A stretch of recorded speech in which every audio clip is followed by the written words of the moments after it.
ጆን የሚባለው ልጅ እንግዲህ በነብሌን ቤተሰቦችና በብሌን ላይ በተለይ ባደረገው ነገር ክፉኛ ተጸጽቶ እነዚህ ቤተሰቦች ላይ የማደርገው ነገር እንግዲህ እንደማይጸጽተኝ ተስፋ አድርጋለሁኝ።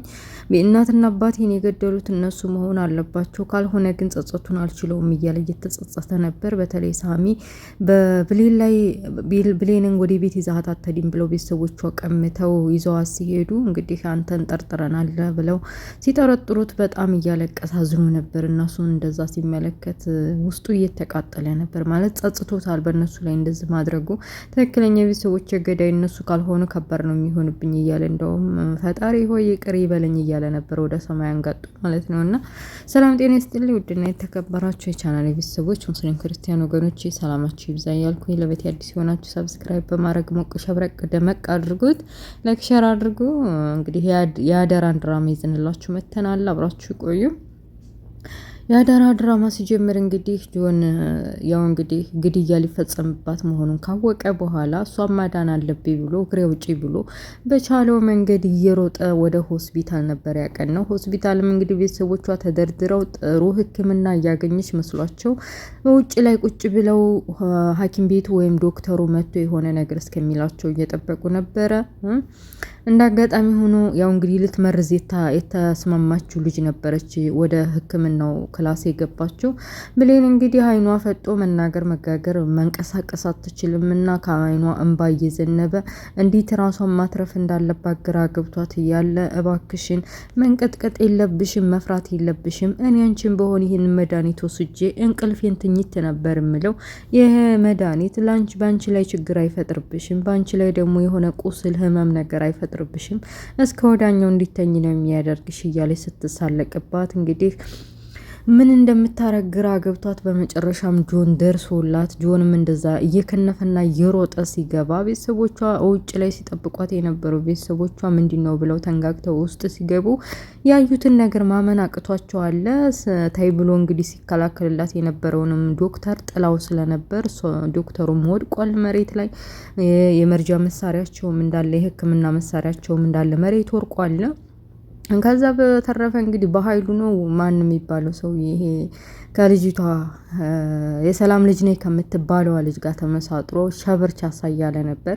እስካሁን ሙታ ነው እንግዲህ አሁን ሙታ ከበሯን ያኔ ዜናዋን ልትነግረን ነው አሁን የምትደውለው ብሎ ዶክተሯ እንግዲህ ችግር እንዴት ተፈጠረና ልጅቱን እንዳልገደለቻት ጆን የሚባለው ልጅ መጥቶ እንዳዳናት ልትነግረው ነበር። አደዋውሏ ስልኩን ሊያነሳላት እንደው አንቺን እስከዛሬ በስሪ አርጌ ብዙ ስራዎችን ስሪ ብዬሽ ቢሆን ኖሮ ብዙ ነገር ታጠናቅቂልኝ ነበር እያለ እየተሳለቀ ልጅቱ ምን እንደምትናገር ሳይገባው ገና እንግዲህ እንትን እየፈረጠጠ ነበር። እንደም ቦሳ ጥጃ ልጅቱ ሞተች ብሎ ማለት ነው። እና ልጅቱ አጣብራ እየጠጣች ያለችውም ልጅ እንዴት ብለሽ ልታለቅሽ ነው? እንዴት ብለሽ ልታለቅሽ ነው? በቃ እንዴት አሁን ሞተች የሚባለውን ነገር ስትሰሚ ምን ብለሽ ልታለቅሽ ነው ብሎ ሲጠይቃት እንደውም ያላገጡ በራሳቸው ሙድ ይሄንን ቢራ እየከሰከሱ ብሌንዬ እያልኩኝ እያለቀስኩኝ በቃ መህር ነዋ ሌላ ምን ችግር አለው እያለች እየተሟዘዙ ነበር። በመጨረሻም ስልኳን አንስቶ የማይገባውንና ይሄንን በራ ጸጉሩንና ይሄንን ዲቢ መሰለ ቅንጭላቱን የሚመታ መጥፎ ንግግር ነገረችው። ልጅቷን ልገላት ነበር ግን አልተሳካልኝም።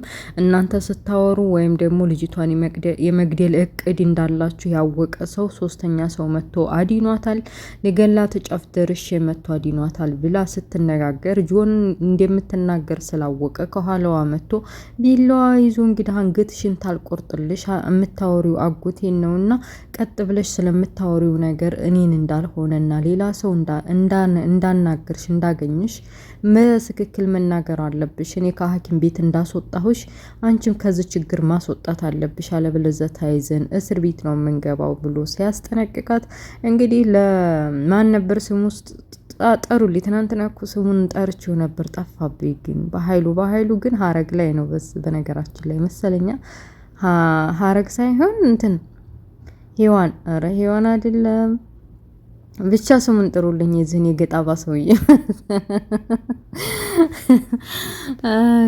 እና ደውላ እየነገረችው ነበር። ያው እንግዲህ ማን የነገረች ሞዴሉ ምን አይነት ነው፣ ከለሩ ምን አይነት ነው፣ ቲሸርት የለበሰው ልጅ ነው ምናምን እያለ እየጠቆማን ነበር ለዶክተሯ። ግን ደግሞ ዶክተሯ አንገቷ ላይ ቢላዋ ስለተሰካ ስለ ልጁ ስለ ጆን መረጃ አልሰጠችውም። ዝም ብላ ሌላ መረጃ ነበር የሰጠችው። ጠቆር ያለ ነው፣ አጠር ያለ ነው፣ ፍሪዝ ነው እያለች ሌላ መረጃ ነበር የሰጠችው። ስልኩን ከዘጋች በኋላ ዘወር ስትል ልቧን የሚያከሽፍ ልቧን ቅልጥ የሚያረግ ጆን ስታይ በጣም ታምራለህ፣ ቆንጅዬ ነህ፣ ረረረ ቁመትህ ምናምን መልክህ የሌለ ነው፣ ለምን አብረን አንሰራም ብላ ስለ አንዳንድ ነገር ነገረችው። እሱም ደግሞ አብረን ልንሰራ አንችልም፣ ካጎቴ ጋር ምንድን ነው የሰጠሽውን መረጃ እንደገና ዲሊት ማድረግ አለብሽ፣ ከሐኪም ቤት ውጭ ብዬ ባይኔ ጠቅሽ እንዲታመልጭ ያደረግኩሽ እኔ ነኝ፣ ቢይዙሽ ኖሮ ውስጥ አሁን ሸቤ ነሽ። ስለዚህ ምንድን ነው አላማሽ?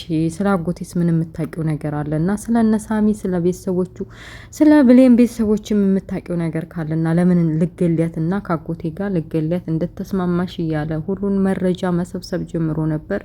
እንግዲህ ዶክተሩቷን ብትሆን ይሄ በኃይሉ የሚባለው ሰውዬ በኃይሉ እያልኩ ለስራ እንጂ ምን አደርጋለሁ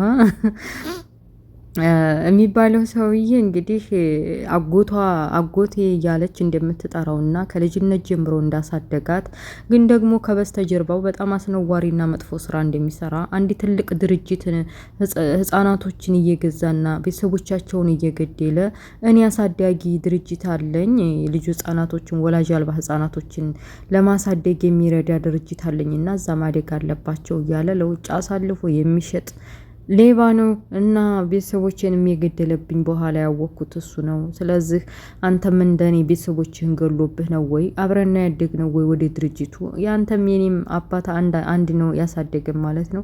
ስለዚህ አብረን የምንሰራው ብዙ ነገር አለ ብላ ቁጥሩን እንደውም በወረቀት ሳይሆን ደረቱ ላይ ጽፋ በኋላ አግኘኝ ብላ ጥላው ሄዳለች። ልጁ እንግዲህ ጆን ወደ ኋላ ዞር ብሎ ሲያስበው ልጅቱ ያለችው እያንዳንዱ ነገር እውነትም ይሄ ነገር እነሳሚ የሳሚ ቤተሰቦች የብሌን ቤተሰቦች አይደሉም እንደ የገደሉብኝ እናትና አባቴን። ይሄ ነገር ከባድ ነው፣ ቆም ብዬ ማስተዋል አለብኝ ልጅቱ እንዳለችኝ እያለ ብቻውን ሲያወራ እንግዲህ ሳሚ ይህን ነገር ሐኪም ቤት እንግዲህ ሊያስጥላት የመጣው እሱ ነው። ስለዚህ መረጃ እና እሷን ለመግደል ያሰበውን ሰው እየጠንቅቆ ያውቃል ብሎ በእግር በፈረስ እየፈለገው እንዳጋጣሚ አንዲ ሰፈር አገኘ ማለት ነው። አንዲ ሰፈር ካገኘ በኋላ ሳት ለብሶ ጎርሶ እንዴት ብትንቅን ነው ምንድን ነው ከልጅቷ ከዶክተሪቱ ጋር በስተጀርባ ያለ ነገር ምንድን ነው? ብሌን እንግዲህ ልትገደል መሆኑን ያወከው እንዴት ነው? አንተ ጋር በስነ ስርዓት የሚሰራ በስተጀርባው አለ፣ ለምን እውነቱን አትናገርም ብሎ አፋጦ ይዞት ነበር። ጆም እንግዲህ ምግብ ይዤላቸው እወዳለሁ ብሎ ለራሱን ለማስመለጥ የሚያስችለውን ዘዴ ዘይዶን ያላቅልህም የማውቀው ታሪክ የለም። ቆይኔ ለመግደል ባስብ ኖሮ መጥቼ ለምን አዲናት አለው ብሎ ራሱን ለማዲያን ሞክሯል። ያው ለጊዜው ሳሚ ባያምነውም እንኳ እንግዲህ ልጅቷን ስላተረፈለት ግን የሆነ መረጃም ስላላጣ እንግዲህ ለቤተሰቦቿ በተለይ ለብሌን ቤተሰቦች መረጃ ስለሌለው ግራ ገብቶታል። እንዴት ብሎ የጆንን መጥፎነት ለማሳየት መረጃ ያስፈልጋልና እንግዲህ ገነትን ሰላምን ዳግምን እንዴት ብሎ እንደሚያስረዳቸው ግራ ገብቶታል። ግን ቢሆንም መረጃ ስላላገኘን እንዳልኳችሁ ማጋለጥ አልቻለም ማለት ነው። እና ከሐኪም ቤት ዛሬ መውጣት ትችላለች ተሽሏታል ተብላ ከሐኪም ቤት ለመውጣት ገነት ሰላም ዳግም ሆነው መኪና ይዘው እንግዲህ ሪያድ ወደ ሐኪም ቤት መጥተዋል። ሁላቸውም ሰብስበው በእንግዲህ በሚሳብበት በክራንች ነው በምንድን ነው የሚባለው እዛ ላይ ቁጭ ብላ ስታይ እንግዲህ ገነት የምትባለው ሰው ሴትዮ ተንበርክካ ወይኔ ልጅ እኔ እንደዚህ ልሆንልሽ እኔ ልሰባበርልሽ እያለች ራሷን ለመውቀስ ሞክራ ፊቷ ስታለቅስ እንግዲህ ጎረቤቷ እንደዚህ መሆን የለብሽም እባክሽን ልጅቷ ፊት እንደዚህ መሆን የለብሽም እንደዚህ ሆነሽ ስታይሽ እሷም ልቧ ይሰብራል። ስለዚህ ሁለተኛ እንደዚህ እንዳትሆኒ ብላ ልታጽናናት ሞክራ ነበረ። ሳሚን ብድግ ብሎ ለምንድን ነው የምትወስዷት? እኔ እኮ ለግድያ ሙከራ አላደረኩባትም፣ እባክሽን ለምንድን ነው የምትወስዷት? እኔ በጣም ወዲያት ምሳሳላት ናት፣ እንዴት እንደዚህ መጥፎ ነገር አደርግባታለሁ ብላችሁ ታስባላችሁ? ብሎ ቢያስተባብልም ቢለምናቸውም እንግዲህ ገነትና ዳግም ቀፋፊ የሆነ ሰውዬ ማለት ነው። ዳግም የሚባለው የሆነ ሴታ ሴት ነገር ነው። በቃ የሆነ በፊት መጀመሪያ አካባቢ ቆፍጣና ይመስለኝ ነበር። አሁን ግን በጣም ነው ያስጠላበት። እና ለማንኛውም እሱ አንተ ነህ ልጅቷን እንደዚህ ያደረካት፣ ለዚህ ሁሉ ያበቃት በአንተ ምክንያት ነው ብለው እንግዲህ ቀምተዋታል። ብሌንን ወደ ቤቷ ወስደዋታል። ብሌን እንግዲህ መናገር ስለማትችል ከእንትና ጋር መሆን ነው የምፈልገው ብትልም ግን ከሳሚ ጋር መሆን ነው የምፈልገው ብትልም ማንም ስለማይሰማት መናገር ስለማትችል ያው እንግዲህ ዝም ብለው ይዘዋት ሄደዋል ማለት ነው። በኃይሉ ነው ስሙ፣ እርግጠኛ ነኝ። ሌላ ስም አለው ሌላ ሞብ ላይ እና ያ መስሎኝ ነበር ባይዘወይ። እና ለማንኛውም ውዶችዬ እንግዲህ እኔ በእኔ አስተሳሰብ ይሄ ጆን ተብዬው የቤተሰቦች እናትና አባቴን ገደለው የሚለው ሰውዬና ሳሚ እንደገና ደግሞ በቃ ይቺ ዶክተሯ ልጅ ይሄ ዝህን የበኃይሉን ስራ የህፃናቶቹን እየገዙ ድርጅት አስተዳድራለሁ የሚለውን መጥፎ ስራ ለምን አያከሽፉበትም? ለምን ባንድ ሆኖ አይሰሩም እላለሁኝ። ወደፊት እርግጠኛ ነኝ በተለይ ሄጆ የሚባለው ሰውዬ የቤተሰቦቹ ገዳይ በኃይሉ መሆኑን ካወቀ በኋላ የሚዞርበት ወደሱ ነው እንግዲህ በእርግጠኝነት ነው። እና እንዲሁ እያለ በተለይ ደግሞ እንግዲህ የልጅቷና ትክክለኛ እናቷ ሰላም ተብዬዋ ማለት ነው ያው ለጊዜው ልጅነቷ ልጅ መሆኗን ባታረጋግጥም እንኳ ልጅ መልሽልኝ ስትላት እንግዲህ ገነት ወደ ቤተ ክርስቲያን ሂዳ እኔ ቤት እንደ ሰራተኛ ሆና እንዲያጋዥ ሆና ስትሰራ የነበረው ሙሉ አካሏን ይዛ ቤት ገብታ ነበረ። አሁን ግን አካለ ጎደሎ ሆና በእግሯ ማትሄድ ማትናገር ማትጋገር ሆና ስታያት ራሷን እየወቀሰች ቤተ ክርስቲያን ሂዳ እንግዲህ አምላኳ ጋር አውርታ ወደ ቤት ተመለሰች። እንግዲህ ሳሚም ራሱ ያው ብሌንን አንሰጥህም አንተ ነህ ለዚህ ያበቃህ ካሉ በኋላ ቀጥ ብሎ ሄደው ወደ ሰላም ቤት ነው። ሰላም እንግዲህ ሁሉንም ነገር ከነገሯቸው ዳግም የሚባለው ገነት የምትባለዋ ብቻ ሁሉም ጆም የብሌን እንደዚህ መሆን ሰላም እንትን የሱ እጅ ያለበት ብለው ነገሩን ሁሉ ያጠቋቁሩት። ያው እንግዲህ ሰላምም ሰውናትና እኔ በእርግጠኝነት እሱ እንደዚህ የሚያደርግ ሰው አይደለም ብላ ብታምንም እንኳ ግን ደግሞ ችግሮቹ ምስክሮቹ የሆነ ድርጊቶቹ ሁላ ወደሱ ነው የሚያመዝነው። ስለዚህ ግዴታ ማመን አለብሽ እሱ ነው። ሁለተኛ ልጅቱ ከሱ ጋር እንድትገናኝ አንፈቅድም፣ ወደ አንቺ ቤትም አትሄድም ብለው ስላሏት ቤት መታ በጣም ክፉኛ ዝና ነበር።